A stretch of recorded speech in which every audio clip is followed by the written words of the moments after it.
blessed to be a blessing. And that's sort of been a family motto of ours over the years. Since we've been blessed, we've decided that's what we need to do also. Holland is kind of like this big happy family. Everybody will go out of their way to help one another. The ODC is kind of the core, and you can tell how much their employees care. That sense of caring spreads.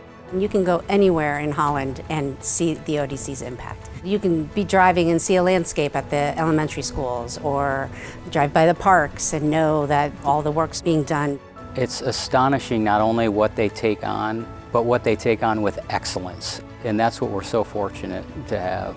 We lived in this area for a long time before the ODC. I can't imagine our community without it now. A morning we were paddleboarding together, and it was a beautiful morning as long as you didn't look down at the lake. And it was one of the algae blooms. The whole lake was essentially this chartreuse green. You know, we both grew up in homes where the orientation was, if you see a problem, you go find a solution to fix it. But maybe we can be a catalyst. This doesn't happen over short periods of time. So it really was with an eye toward our children, and especially our grandchildren. I thought about it, so let me call Jim Brooks. And Jim ended up connecting us with Travis and ODC. You know, when Project Clarity came up, that was a big moment, and we helped bring people together to address that. Now, I see families with kids out on tubes or boats anchored and people jumping in the water. I know the water is safe, and I love the fact that families are able to be together making memories.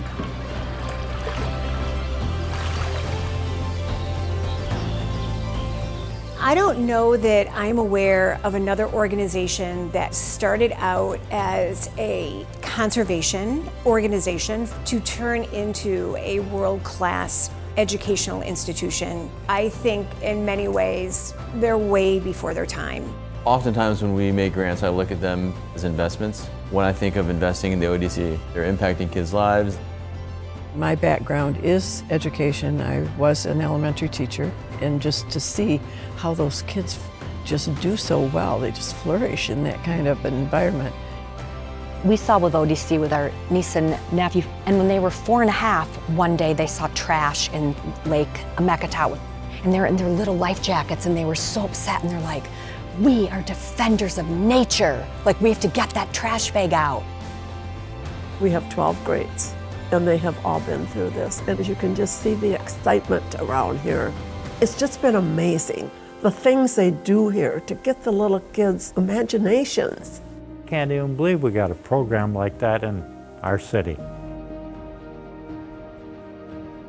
When you give to ODC, something's going to happen with that. And we won't have to wait until we're dead. It's going to happen. People see it now, friends tell us how great it is and thank us for our support. And we have to tell them, hey, it wasn't always like this. You know, it started from just, woods in a field and a donated building. We farmed here for about 36, 37 years. We decided to get in touch with Outdoor Discovery Center. Rather than just bulldoze it all down or turn it into a housing development. We give a certain amount of money, but we get so much joy back. You see those picnic table over there? We would sit there with a cup of coffee or whatever and watch kids fly in the air, scream, and having so much fun. It was such a joy. It's such a gift to us because the place is being used. I think we've found ways to always contribute. We need exposure to a lot of different things in life. We want to find new ways of giving more because there are real needs. And we like to be part of the solution. In some parts of the community, they just need some extra help. And it makes a difference in a lot of lives. When somebody is thinking about investing in their community and being philanthropic, whether it's their time, talent, treasure, people can be guaranteed dollars given to ODC are going nowhere except the community that you live in, impacting those, your neighbors, your kids and the future neighbors that you might have tomorrow. It's really so much less about the amount, and it's more about the conviction of supporting something that's bigger than what any one of us could do alone. Part of the secret of success for our community is our culture of philanthropy, that you can't automatically assume every generation's going to understand that. So it's important for families to be purposeful of passing that ethic on from generation to generation.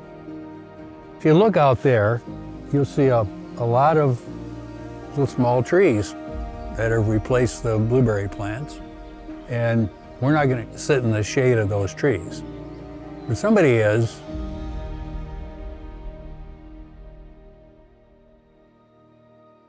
Blessed to be a blessing. With an eye toward our children and especially our grandchildren. It's important for families to be purposeful of passing that ethic on from generation to generation.